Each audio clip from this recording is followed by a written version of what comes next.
All right, we're going to continue solving polynomial equations in factored form. We've made it up to example 4, and now we're going to have to look at factoring first and then solving.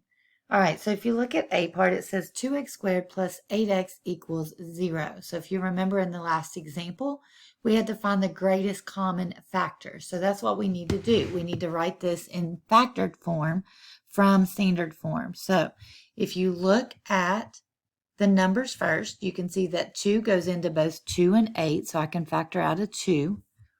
And then look at x squared and x. I can factor out an x from both terms. All right. If I factor out a 2x out of 2x squared, that means I have 1x left inside my parentheses. And if I factor a 2x out of 8x, I have 4 left. All right, it's easy to check to see if you factored correctly. All right, so factoring is just dividing terms out of expressions, and then if you use distributive property, if you multiply this back, it should equal standard form. So factored form and standard form are two equivalent forms, just written in different ways. So 2x times x is 2x squared, 2x times 4 is 8x. So you can quickly see that factored form is equivalent to standard form in this case. All right, using the zero product property, 2x equals 0, x plus 4 equals 0, and then solve for my x. So divide both sides by 2, 0 divided by 2 or anything is 0. Here I'm going to subtract 4, x equals negative 4. So I get x equals 0 or x equals negative 4 for part A. All right, also I'm going to look at B part. 6n squared equals 15n. All right, so to use the zero product property, it has to be equal to 0. So the very first thing you need to do for part B is set it equal to 0. How do I do that? Well, I have 15n. I can subtract 15n from both sides, and that sets it equal to 0. Once I have it set equal to 0, then I can do the same thing that I did in part A. I can look to see what can be factored out of 6n squared minus 15n. So 6 and 15 are both divisible by 3. So I can factor out a 3 from both terms. And n squared and n can both have an n factored out. Now, once you factor out your greatest common factor, you say, what do I have left? 3n times what is 6n squared? Well, that would be 2n. And then 3n times what is negative 15n? 3 times negative 5 would work there. All right, so again, all you're doing is 3n times 2n is 6n squared. 3n times negative 5 is negative 15n. Checking to see that your factored form is in fact equivalent to your standard form. All right, then we can use the zero product property. 3n equals 0. 2n minus 5 equals 0. And then solve for n. So n equals 0. And here I'm going to add 5 to both sides.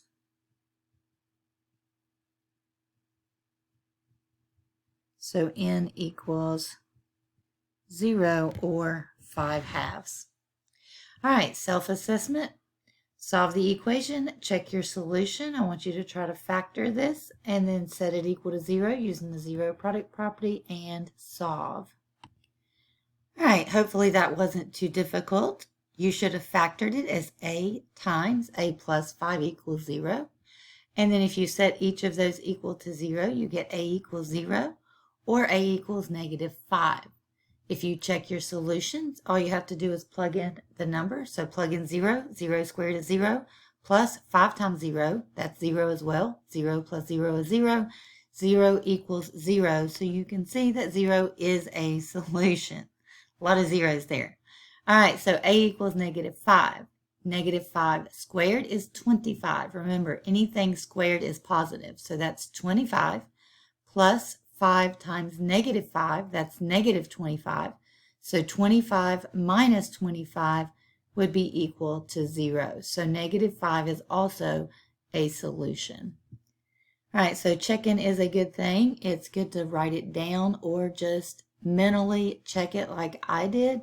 Either way, at least you're getting confirmation that you did it correctly. All right, last example, modeling real life. All right, you can model the arch of a fireplace using the equation y equals negative 1/9 times x plus 18 times x minus 18, where x and y are measured in inches. The x-axis represents the floor. Find the width of the arch at the floor. All right, so the first thing I'm going to do is write down the equation, but instead of y equals this equation, I'm going to set it equal to 0. So I'm going to say 0 equals negative 1/9 times x plus 18 times x minus 18. Now I'm going to multiply both sides by negative 9 to get rid of that negative 1/9. So if I multiply both sides by negative 9, negative 9 times 0 is just 0. And negative 9 times negative 1/9 gives me just 1.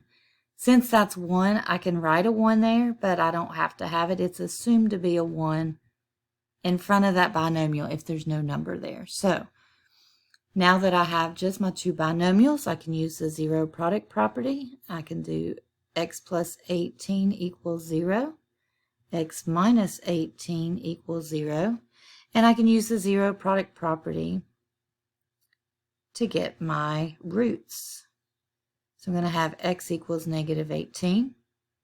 I'm going to add 18 and get x equals positive 18. So I have x equals negative 18 and x equals positive 18. So the width of the distance between the x coordinates, you can see right here, the width is that distance there.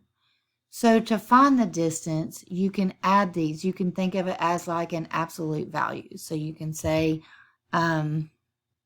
negative 18 minus 18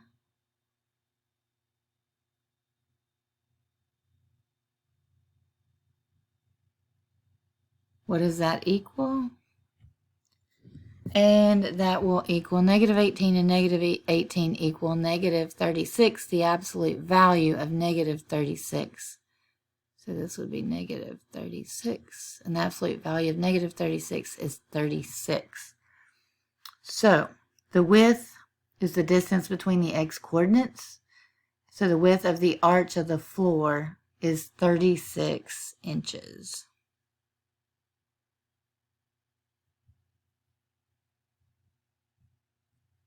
Another way to think about it, if you don't want to use absolute values, you could say, all right, so from 0 to negative 18, distance, you know, the reason we use absolute value, distance is always going to be positive. So how far is it from 0 to negative 18? Well, it's 18 inches. And then how far is it from x to 18? It's 18 more inches. So 18 plus 18 is the 36 inches as well. So you can look at that using just kind of logic if you don't want to use absolute value. But absolute value is by definition distance from 0 and is always positive. So that's one way to look at it as well. All right, that is all for this lesson on solving polynomial equations in factored form. If you have any questions, please reach out.